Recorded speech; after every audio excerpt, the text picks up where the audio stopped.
Hey, this is Trevor Sternad from the Black Dahlia Murder here, and you're listening to the Ever Black Podcast. Hey, humans, Carl, this is Odorous from Guam. Going to Battle Fear Factory. This is George Cole from Under Fisher. This is Gas from Double Drop. This is Wade from Our Last Enemy. Mike Nick from Suicidal Tendencies. Hey, this is Wednesday 13. This is Rex from Kill Devil Hill. This is Gary Bree from Sepultura, and you're listening to Ever Black Podcast. Alright, before we go into this episode, we just need to give a shout out to our show supporters, the brutal occult clothing brand Electric Witch, who have amazing apparel from shirts to hoodies to hats to beanies and more. Check out their full range at electricwitch.com.au and put in the code EverBlack for 20% off your order. Don't forget to subscribe, rate and review the Everblack podcast through Spotify, iTunes, YouTube and Facebook, and check out all our articles at everblackmedia.com. Alright, on with the show.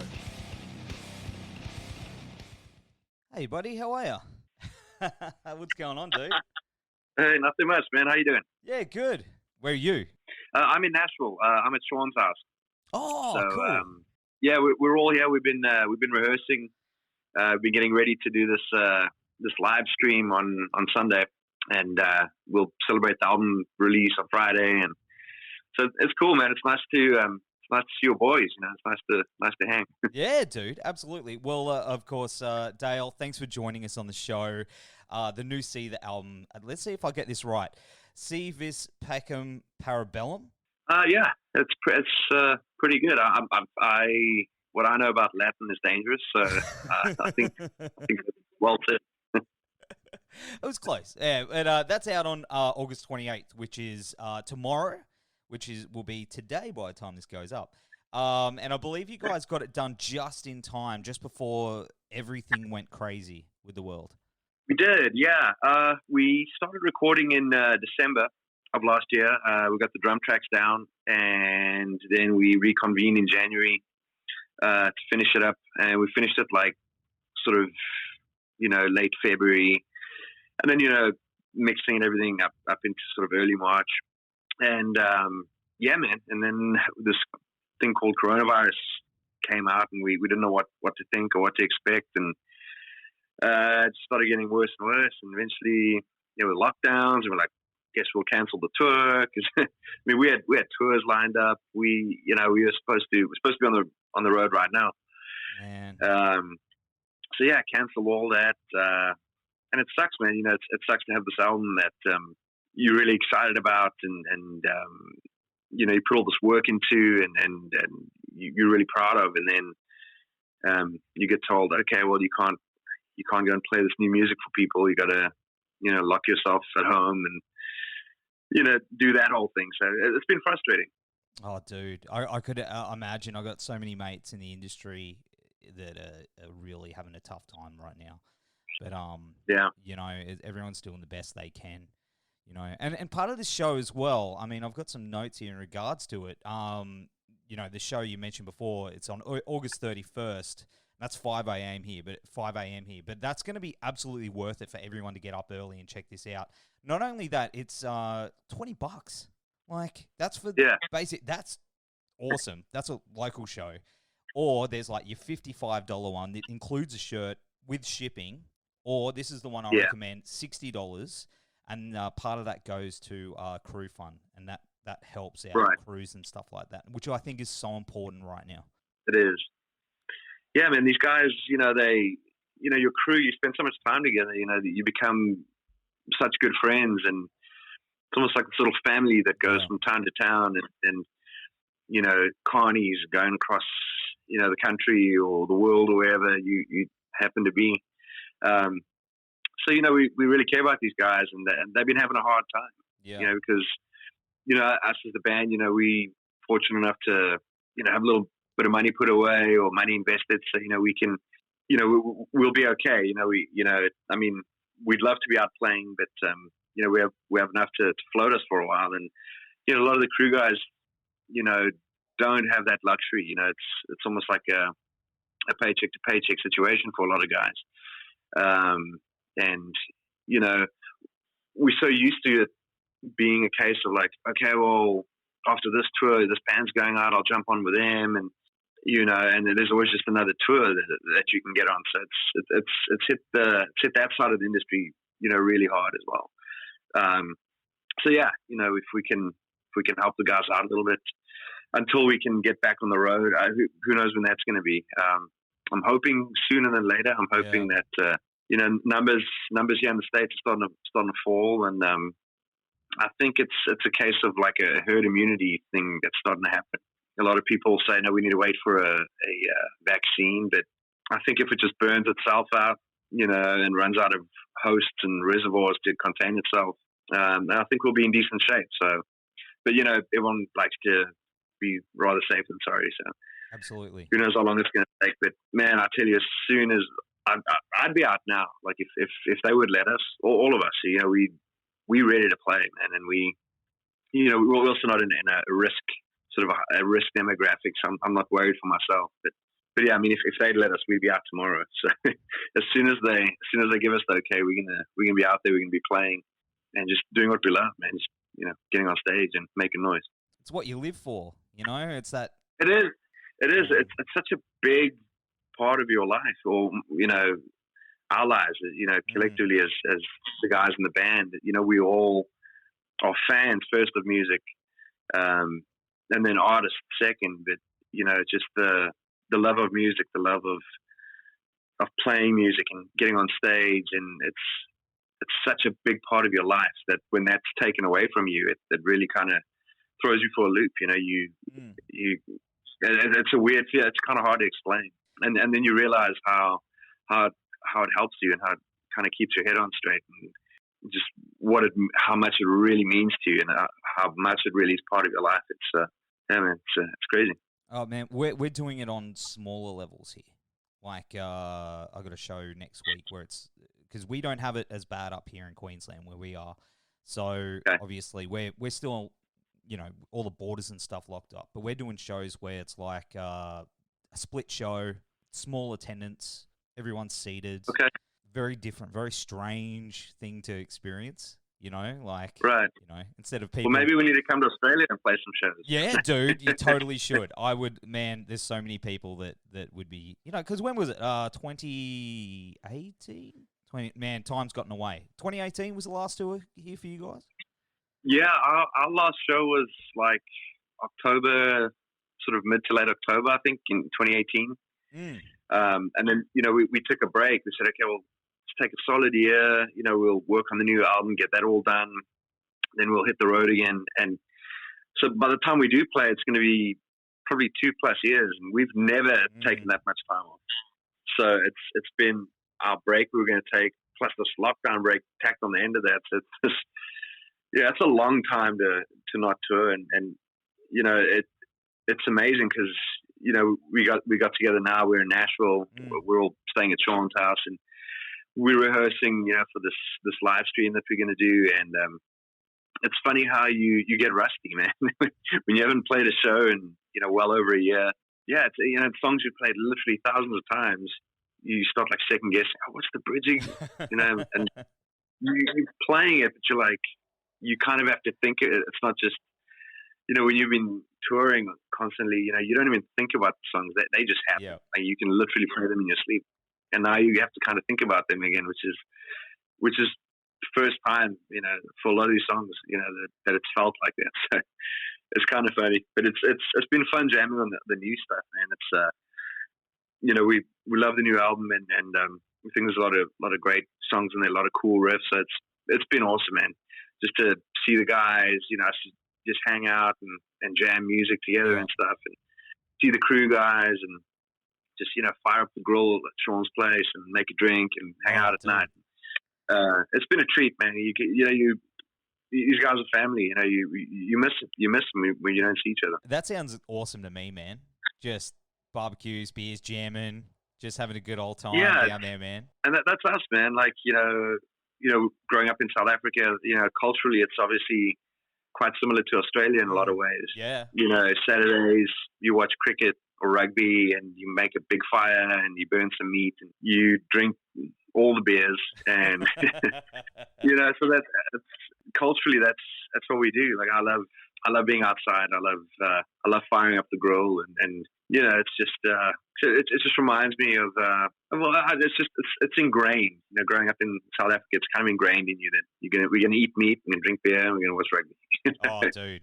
Hey, it's all the good things in life. Talking about drinking beers, how good's this with we got this chain down here called JB Hi-Fi where we get CDs and DVDs and all that. If you pre-order the album from there, you get a stubby cooler. Talking about beers. Nice. I didn't know if you've seen that. And it's got a sneaky, on the picture, there's a sneaky little VB hanging out at the top, but I don't know. A little VB. VB is my go-to as well. Is it? In Australia. Yeah, I've got a mate who, actually an ex-crew guy who's a good friend of mine, and, you know, he grew up in Australia. He grew up on the Gold Coast. And that's where I am. Oh, okay. Awesome. Yeah. Yes, and he's like, oh, VB, mate, it's all about the VB. I'm like, okay. And so whenever we go to Australia, I'm like, VB, I'll send him a picture, and he gets super jealous because he lives in St. Louis now.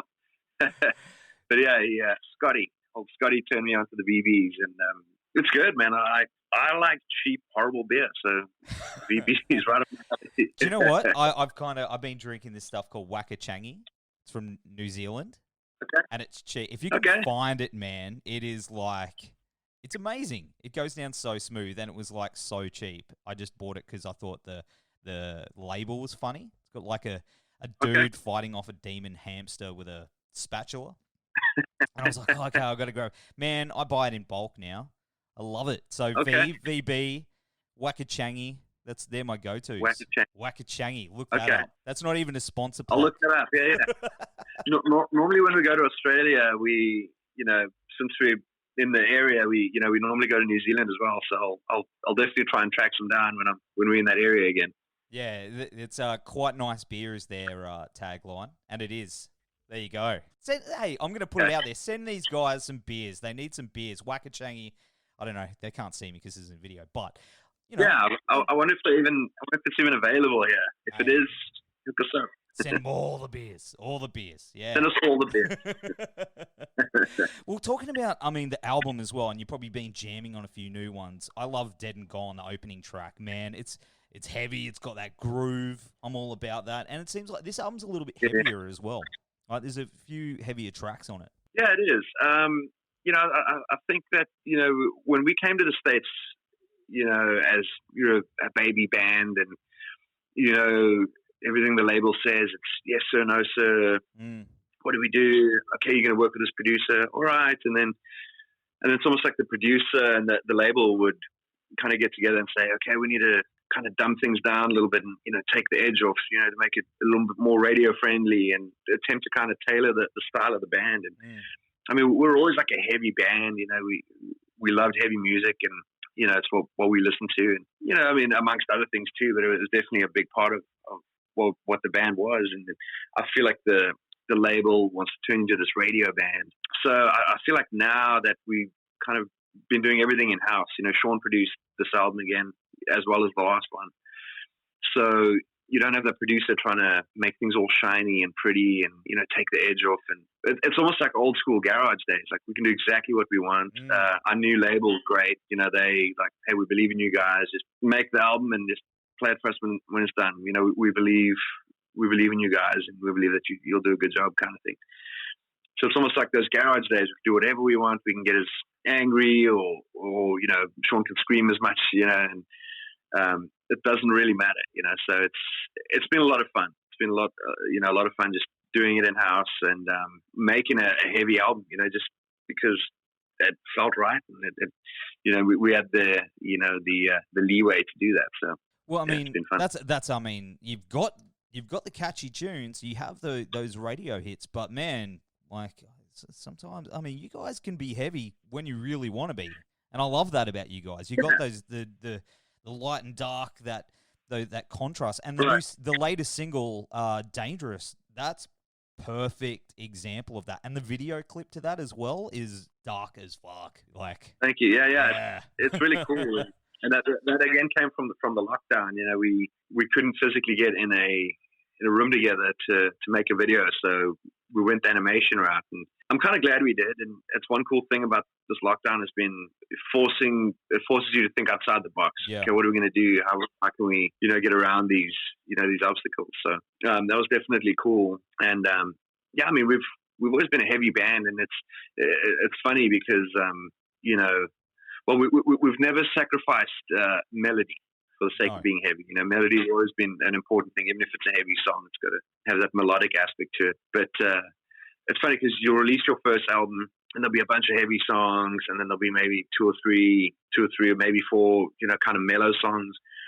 And then the label's like, oh, okay, well, that will be a good radio song. So you send that one to radio, and it becomes a single and goes on the charts. Can our people want to hear that song? So you have to put that one in the set. So now you've got two or three of those songs on that album.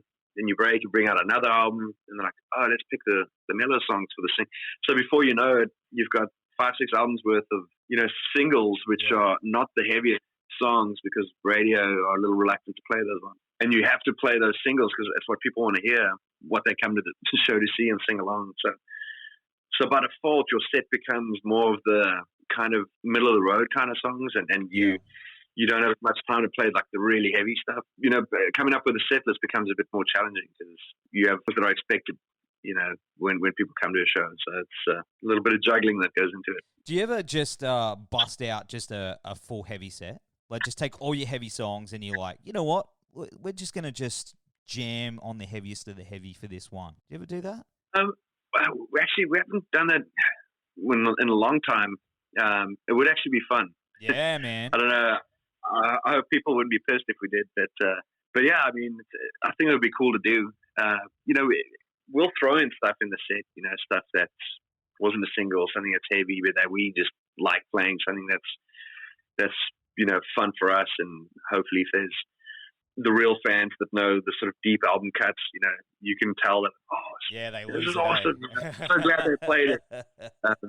But a lot of people are just sort of radio fans.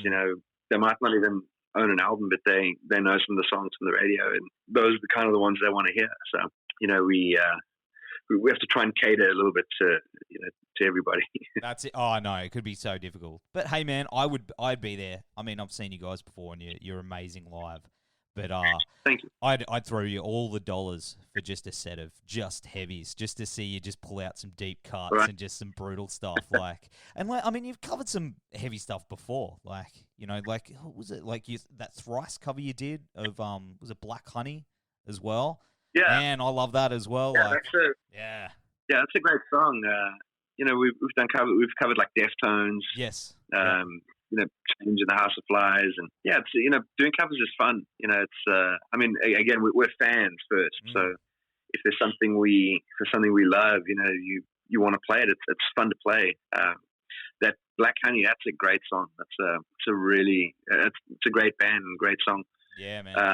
But what was funny about it, we played it, and in a lot of places we played it, people didn't really know the song. It kind of went over their heads, and it was. We didn't really expect that. Like, oh, the song's a smash, and the response was a bit lukewarm in places. So I think people didn't know that. Is this a new See This song? And, it's a great song. I wish it was a See This song. It's good, yeah, that's a great song. But it was fun to play. We really enjoyed playing it. Well, man, totally appreciate you hanging on the show. The new See the album. Let's try this again. Si vis pacem parabellum. Hopefully I butchered that again. If you want peace, prepare for war. That's it. That's the one. Is out August 28th, and your live stream is on August 31st with pre-sale tickets on sale right now. Get the $60 one, support the crew, and you get your shirt, shipping included. That's the best thing ever. Take care of yourself, and send all my congratulations to the boys. Enjoy your barbecue, and get some Wakachangi into you. Yeah, I will. Yes.